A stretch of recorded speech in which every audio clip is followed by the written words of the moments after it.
할렐루야, 반갑습니다. 책 읽어주는 남자, 책일남입니다. 오늘은 어제에 이어서 74페이지부터 읽도록 하겠습니다. 출항. 가피오는 바쁘다는 듯이 부산항의 미련을 끊고 푸른 바다를 헤치기 시작했다. 장병들은 부산이 보이지 않을 때까지 손을 흔들며 흐르는 눈물을 두 주먹으로 닦아냈다.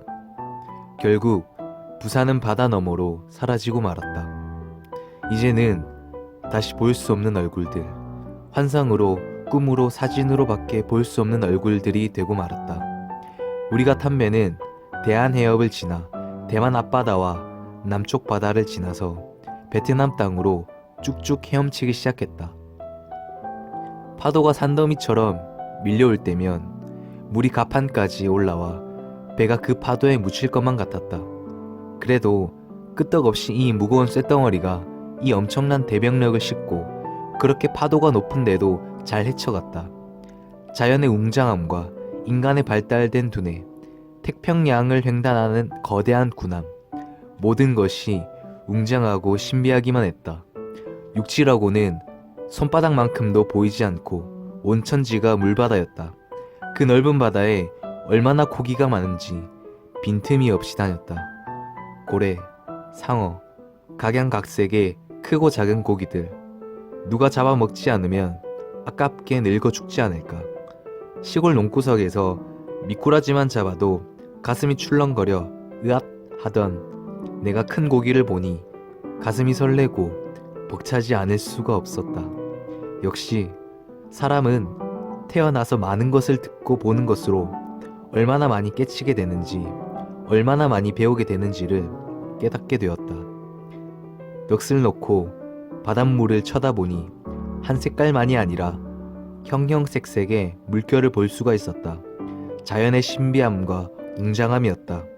지구의 70%를 차지하는 웅장한 바다. 역시 창조주의 구상은 신비하고 멋들어졌다. 내가 베트남에 안 갔다면 어떻게 이 모든 것을 구경할 수가 있었으랴. 웅장한 자연을 보고 가슴이 벅차기도 했지만 무엇보다 이날은 촌놈 가슴에 충격도 크고 깨달음도 컸던 날이었다. 아, 바다가 육지라면 그 산골짜기에서 나 살지 않았을 것이다. 그 좁은 산골짜기 벗어나 넓은 땅에 살았을 것이다. 바다가 이리 커서 내 혜택 본 것이 무엇이랴. 바닷고기 내 언제 그리 먹고 살았으랴. 땅보다 바다가 넓어서 뱃사람들 좋겠다. 신선처럼 고기나 잡아먹고 살면 산골짜기에서 농사를 짓고 사는 것보다 얼마나 좋으랴. 아, 바다가 나를 부른다. 돛담배를 데워 넣고 같이 신선처럼 살자고. 아, 땅이 나를 부른다. 월명동 산골짜기 지게를 데워 놓고 어디 가냐고. 송충이는 갈림 먹고 못 산다고. 아, 내 고향, 내 잔뼈가 자라고 부모 형제 기다리는 내 고향으로 가야지.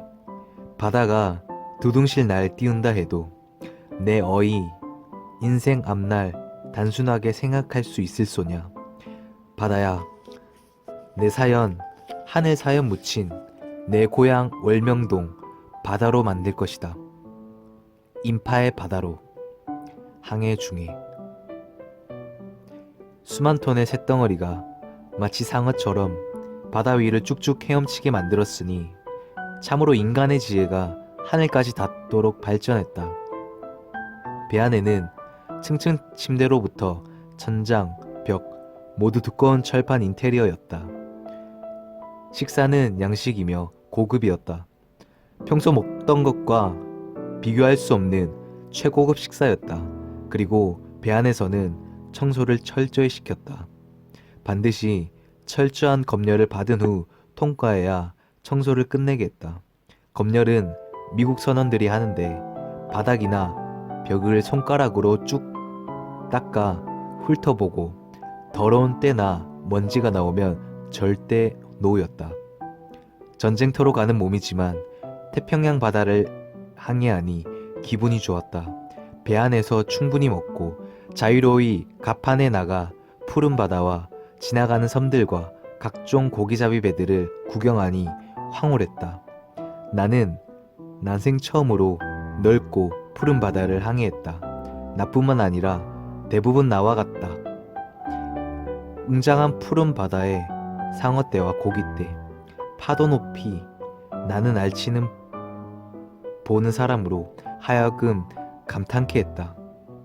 출렁거리는 높은 파도와 배가 달리는 각도에 따라 형형색색으로 순간순간 변하는 바다 물결을 쳐다보고 있노라니 감회가 새로웠다.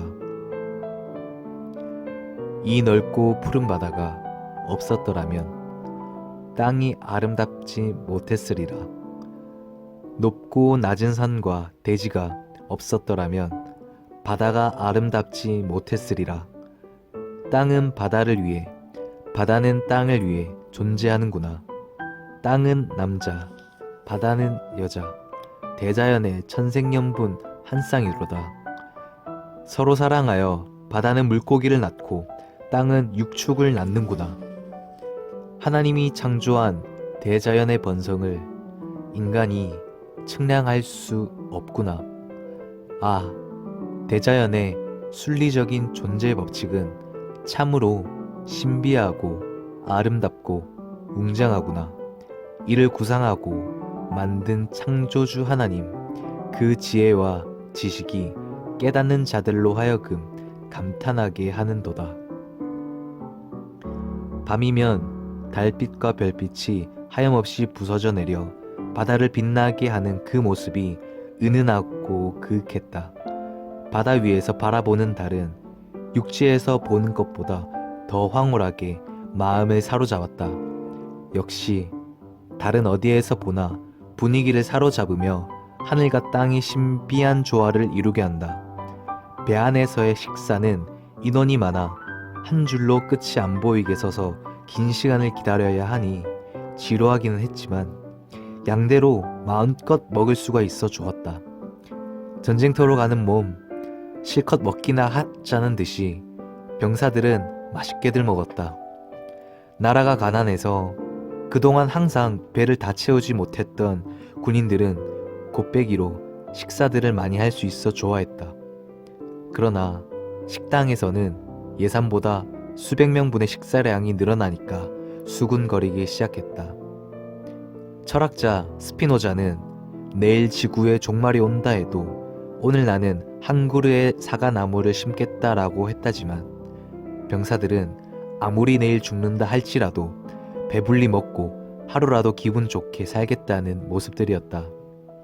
하지만 이것도 복이라고 모두 먹고 기뻐 즐거워하는 것으로 그냥 끝나지 않았다. 거센 파도 가운데 시간을 맞춰 급히 항해하다 보니 뱃멀기가 나기 시작한 것이었다. 나도 속이 메스껍고 울렁거렸다. 병사들은 갑판 위에서 장소를 가리지 않고 토하고 싸고 참으로 지옥의 괴로운 고통들을 당했다. 싸우러 가다가 싸워보지도 못하고 죽는 것이 아닌가 할 정도로 심한 뱃멀미의 고통은 병사들로 하여금 몸부림치며 갑판 위에 늘비하게 쓰러지게 했다. 식사 시간만 되면 끝이 안 보일 정도로 줄을 서며 좋아하던 병사들의 모습은 찾아볼 수 없고 모두 안타까운 모습으로 변해버렸다.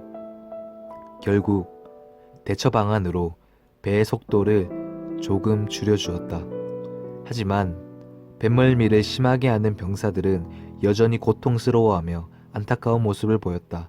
뱃멀미는 진절머리를 치게 하며 오장육부 속에 모든 것을 토해내게 하는 그야말로 지옥의 고통이었다. 이는 계급을 막론하고 너나 할 것 없이 덜컥덜컥 오바이트를 부끄럼 없이 하게 했다.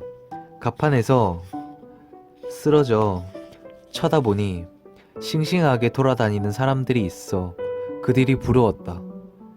저들은 전직이 어부였나? 뱃놈들 끝발나네 생각했다. 배 안에서는 특별히 근무를 안 썼다. 배에서 바다로 뛰어 도망갈 탈영병도 없기 때문에 근무 초소도 없었다. 침실 아니면 갑판 또는 PX나 오락실 등을 왔다 갔다 서성거리며 하루를 보냈다. 최고로 휴양하는 기간이며 자유시간이 많은 기간이며 전쟁 전 최대 특박에 시간을 보내는 것이었다.